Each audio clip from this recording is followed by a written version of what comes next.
Lengkap sudah, kombinasi klan Syihab dan klan Baswedan kepung Jokowi. Kepulangan Habib Rizik Syihab ke tanah air akhirnya melengkapi daftar klan Timur Tengah di Indonesia yang bersiap melawan pemerintahan resmi Jokowi. Klan tersebut sudah menjadi rahasia umum, yaitu klan Baswedan dan klan Syihab. Kepulangan Bibip ke tanah air langsung disertai dengan seruan revolusi akhlak, yang langsung dibandingkan dengan revolusi mental yang katanya sudah digunakan oleh PKI. Seperti biasa, jurus ultimate kadrun selalu isu basi, kalau tidak komunis, paling isu kapitalis. Muter-muter di situ terus sampai pusing sendiri.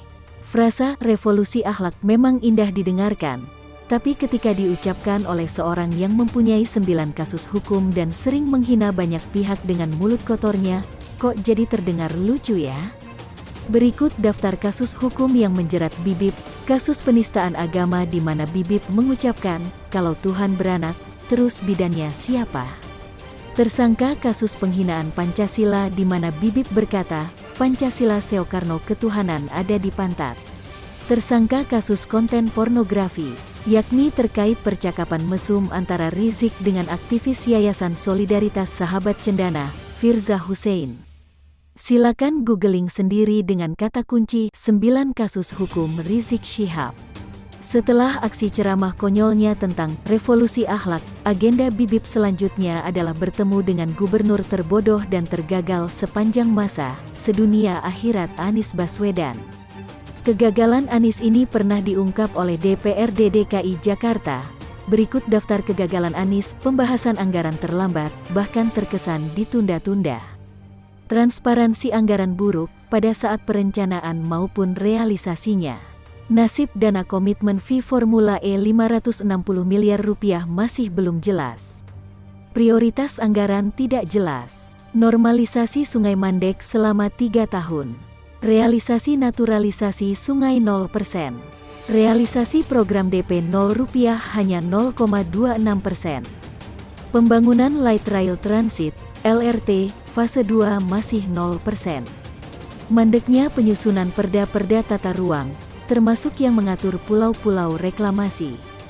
Kontrak AETRA dan Palija berakhir pada 2023, namun belum ada persiapan untuk mengambil alih pengelolaan air bersih. Maaf, poin ke-8 dan seterusnya balik lagi ke nomor 1. Entah kenapa setiap kali publis selalu seperti itu tampilan di laptop penulis, walaupun sudah ditulis 8, 9, 10. Dari semua kegagalan di atas, yang penulis perlu garis bawahi adalah soal rumah DP 0% yang hanya tercapai 0,26% dari target. Dari target 60.000 rumah per tahun, dalam 3 tahun hanya dibangun 780 rumah. Bagi siapa saja yang pernah bekerja di bagian marketing, pasti tahu jika ada pegawai marketing yang targetnya hanya tercapai 0,26%, maka dijamin 100% pegawai tersebut akan dipecat, betul? Jadi ini adalah kesalahan yang sangat fatal dan tidak bisa ditolerir. Jika janji utama saat kampanye saja tidak terpenuhi, maka hanya orang bodoh yang mengharapkan Anies Baswedan bisa melakukan hal-hal lainnya. Bertemunya Bibip, seorang yang banyak terjerat kasus hukum, dengan Anies Baswedan gubernur terbodoh adalah hal yang wajar. Ini bisa dibilang duet maut orang bermasalah. Kombinasi sempurna dari klan Baswedan dan klan Syihab untuk menghancurkan Indonesia. Selain Anies Baswedan dan Bibip, masih ada satu duet maut lagi dari klan Baswedan dan klan Syihab, yaitu Najwa Shihab dan Novel Baswedan. Kedua orang ini tidak akan penulis bahas kali ini, yang pasti kombinasi 4 orang klan Baswedan dan klan Syihab ini akan membuat politik tanah air menjadi panas kembali. Ada Najwa Shihab bagian pembentuk narasi dan opini publik, lalu ada Bibip bagian provokasi dan penggalangan massa, Anies melengkapi dengan bermain di belakang layar soal otak-atik anggaran dan izin demo, terakhir ada Novel Baswedan bagian play victim. Lalu bagaimana tanggapan Jokowi terhadap duet maut klan Baswedan dan klan Syihab? Penulis yakin Jokowi sih santai-santai saja, memainkan langkah caturnya dengan gembira. Indikatornya adalah hal berikut ini. Saat demo UU KPK dan UU KUHP, Jokowi hanya menurunkan Yasona Laoli untuk menghadapi demo mahasiswa.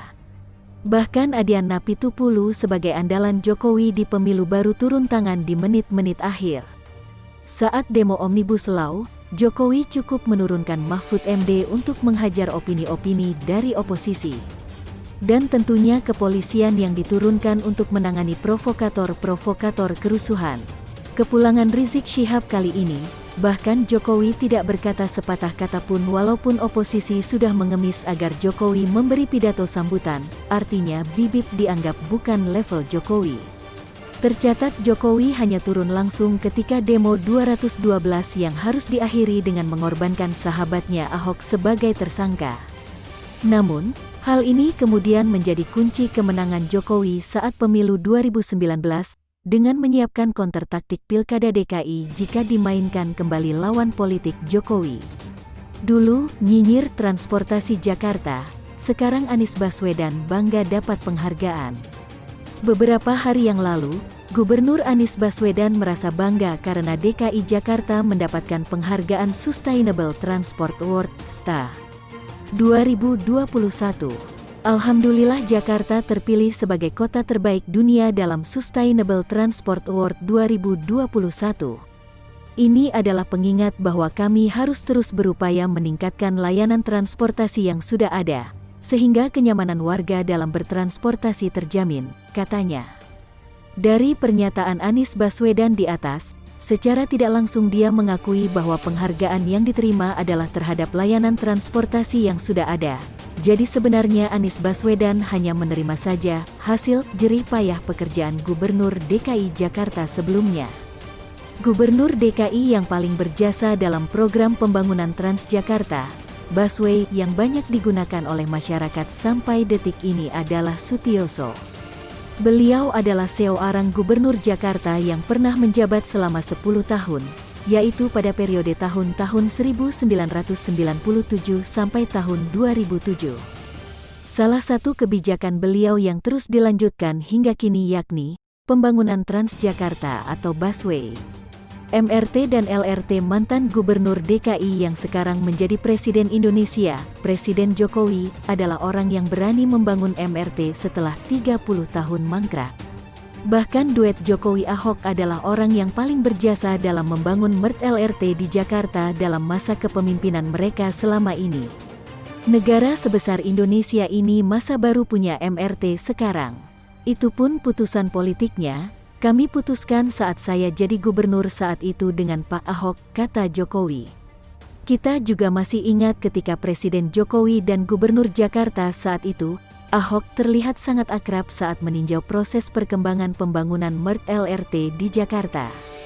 Pengamat transportasi Joko Setijowarno secara tegas juga mengatakan jika penghargaan Sustainable Transport Award, STA, 2021 merupakan hasil jerih payah Gubernur DKI sebelumnya. Joko mengungkapkan, awal mula pengembangan transportasi berkelanjutan telah dimulai di era Gubernur DKI Jakarta Sutioso. Pada era Gubernur Fauzi Bowo atau Foke, DKI Jakarta memulai membangun Mass Rapid Transit (MRT) yang dituntaskan di era Gubernur Joko Widodo. Kemudian, pembangunan moda transportasi Light Rail Transit (LRT) dilakukan di era Gubernur Basuki Cahayapurnama (Ahok). Sementara, era Gubernur Anies Baswedan belum nampak terlihat pembangunannya. Jadi sudah sangat jelas ya jika Gubernur DKI sebelumnya mulai dari Sutioso, Foke, Jokowi dan Ahok adalah orang yang sangat berjasa dalam proses pembangunan transportasi di Jakarta mulai dari Transjakarta, busway, MRT dan LRT yang sudah bisa dirasakan manfaatnya oleh rakyat saat ini. Dan proses pembangunan transportasi di Jakarta ini juga bukan instan seperti membalikkan telapak tangan karena semua butuh proses dan butuh waktu yang lama.